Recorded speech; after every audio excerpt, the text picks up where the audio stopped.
Hello, everybody. Welcome to Talk About House. I'm Todd. I'm Oana. Okay, we're going to do an update to Las Vegas real estate market. Woohoo! And then we're also going to talk about where all the houses are. Like, where the hell are all the houses for sale?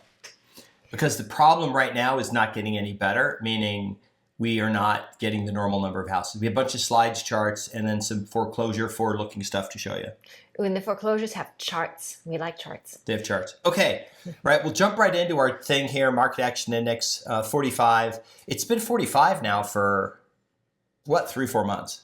It seems like it's been that way since the spring. Okay, what that means is it's strong seller's market. So it hasn't moved. The market hasn't moved a lot, despite what you were told. We're going to jump over here to the real-time market profile.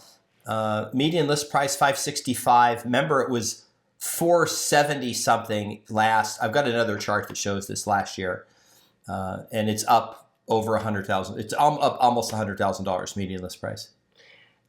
That's not exactly chump change. That's not chump change, right? Basically, what this says is that if you really were serious about buying a house, you should have listened to us when we said the best 3 months to have bought a house would have been last October, November, December, January. We called that in, I think, June of last year. We did, but unfortunately, we didn't put our money where our mouth was either because we didn't buy something. We were in another market trying to buy a second home and not buying a rental here. Could have probably bought 2 rentals. Yep, should have. Should have. Okay, here's an interesting one. Price per square foot. This is normally tanking by now, but it's not. It's $259. It's the highest it's been all year is $260. It's still at $259. And then you can see it was $256 in May one. And this is really unusual, isn't it, to have a September where home prices are higher than they were in May. This has only happened like 3 or 4 years in the last 20. But everything about this year has been unusual, right? Lack of inventory, the prices going up when we expect them to go down, inventory going down when we thought it would go up. Nothing has really behaved the way it normally does. The next, as you go down the chart here, the next big one really is that inventory, okay? Now, I've got breakout charts that show like the last 5 years of this to give you better perspective. In May, we had 2,300 homes in Vegas, which is low for the spring, okay? Normally, it climbs. It's less. It's basically the same. It was 2328, it's 2331. But last week, remember, it went up to 2350. It actually dropped 20 properties. So we had 20 more properties in the last 7 days sell than came on the market. Right. How unusual is that for September? So the fact that it's 20 properties is such a low number that it's very negligible. But when you put it against the low inventory, now it makes a bigger difference because every property that we don't have on the market has an outsized impact, right? And it is very unusual for us to have less properties on the market now than we did a week ago because usually inventory climbs before it starts to decline, and we haven't climbed, or we're already declining. Yeah. Median list price. Now, remember this chart. The bottom of that chart is 300,000. Okay, so it looks worse than it is because it's zoomed in just to above to the top part there. So it looks like the prices started really low and just got shot up. But if you were to make this so it went all the way to zero, it would look a lot more normal. But you can see that 2 dots. That's the last year where the median list price is up substantially, and it was still going down. And that's normal cyclical. You see it kind of do that wavy thing. It was a little more exaggerated last year. Now, what we did here in this chart is we broke it into the 4 quartiles. So that blue line is the most expensive homes. They're the luxury homes. And then that teal line is the next second. It's everything above the median up to the top quarter. And then the yellow and the red are the bottom half of the market. When you look at this chart, if I were to take this out, the blue line, and show you this chart 4 or 5 years ago, you would have said, yeah, it looks like kind of a normal real estate market. It's the luxury market that's really had more volatility, that's pushing up and down the median a lot, that made that big jump. Because if you look, if you're looking at this, buying an investment property, you're probably buying in where that yellow band is. And home prices are not substantially different in the yellow band from where they were 4 years ago. Right. So the thing about the volatility of the luxury market is that Vegas is new to the luxury market, right? We did not used to have one, and now we have one. So because we have one, we have a lot more movement as it kind of tries to settle in and mature. It will be a while before the Vegas luxury market matures. My guess that it's probably going to be a few years because it is such a new market for us. So the volatility reflects that probably more than anything else. Okay, the next chart, price per square foot. Same thing with this. The bottom of this chart is 150. So, if you would have to, if you make this chart more to scale, then and basically if you just chop off that peak from last year, that was artificial, right, Juana? That was the mad rush of people overbidding because they still had that, under 5% interest rate, and they were just trying to lock something up, right? But what's interesting about this is if you take that little thing and just bring it down, the market has basically behaved pretty normally with the exception of 20 and 21 where prices went up quite a bit. Yep. I dispute using June of 2021 or 22 as the end all be all of a stabilized equilibrium market that we're making all judgments based on. Anyone who believes that has not paid attention to what's going on, and they're probably have an ulterior motive trying to prove something. Well, look, June of last year was kind of the perfect storm. So it was a unique situation. It is not reflective of a balanced real estate market. It is not reflective of anything that resembles normal, which I hate to use that word, which is why I said balanced real estate market. So that was an anomaly. But when you look at this chart and you look at the trend over time, that gives you a better perspective. Yeah, completely agree. Okay, the next chart is inventory. Now, this is what's interesting about this chart. You can see that the inventory is the lowest for today. Now it didn't get to where it was in April of 2021 and 22, okay? But what was interesting was look where we are today for the last 5 years. The market, we had the most number of homes in inventory, and it was starting to decline going in the next few months. Mm-hmm. So if you go back to 2019, you could see it declined, and then in 2020 it declined, and then 21 it declined, 22, it had a little peak and then it declined. And this is a problem, Wanda, because in 2 or 3 months, buyers are going to come back and they're not going to have anything to buy. Right.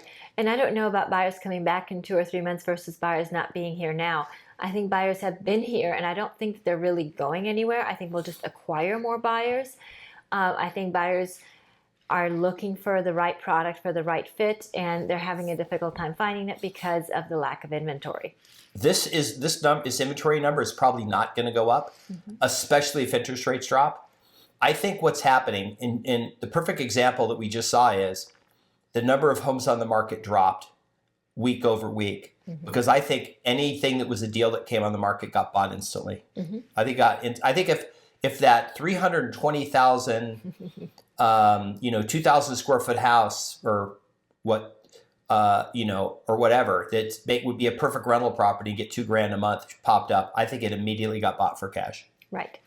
And I don't think there's a hesitation. I think stuff is flying off the market in that thing. Right. So I think where first-time buyers are ending up is I think that they're ending up with condos and townhouses because single-family homes are just out of their reach because, we do have such little inventory that whatever is out there is being purchased by cash buyers, and first-time buyers tend to not be cash buyers because they need financing. I think that they're getting pushed into condos and townhouses. And if you do have a current investment property and you want to sell it, we might just take it off your hands. That's right. We, as a matter of fact, even today we got a message from Brian, who is interested in purchasing an investment property. So we'll have Jason, our expert in investment properties, help him purchase a property. So this is happening all the time.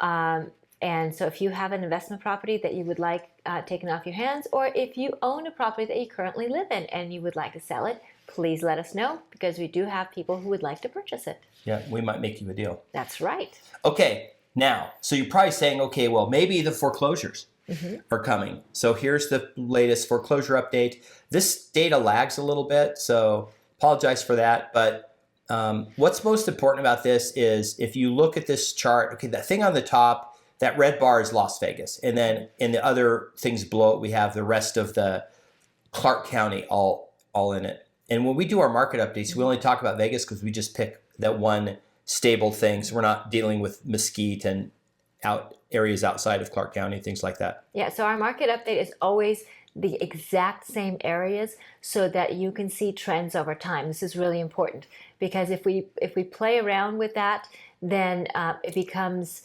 very difficult to observe accurate trends over time. Especially changes in small periods of time. Right. And I've seen people, they're like, oh, well, when I made the update, I put in everything in, in active status in the whole MLS. And it's like, oh my God. Okay. So, okay, here's the thing.